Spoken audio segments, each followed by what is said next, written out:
আপনারা দেখছেন একটা সুন্দর পরিবেশ, যেখানে আমরা এসছি। একদম চারিদিকে শুধু সবুজ আর সবুজ, উপরে আকাশ, নীল আকাশ। খুব সুন্দর একটা জায়গা, যেখানে আসলে আপনাদের মন ভরে যাবে। তো এই যে পরিবেশগুলা, বিশেষ করে ঢাকার সাথেই আছে, আফতাবনগর একদম ভেতরে শেষ মাথায়।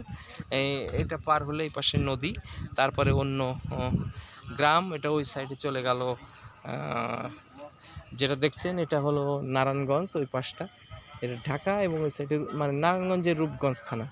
অসম্ভব সুন্দর এই জায়গাটায়, অনেক মানুষ আসে বিকেলবেলা, এখানে মানুষ আসে, সবাই এসে এই হাওয়া বাতাস খায় এবং আনন্দ উপভোগ করে।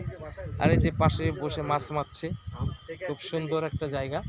তো আমরা এই জায়গাটায় এসে একটা জিনিস দেখলাম, যে প্রকৃতির কাছাকাছি অনেক সুন্দর একটা জায়গা। আশা করি আপনারা আসলেও অনেক ভালো লাগবে।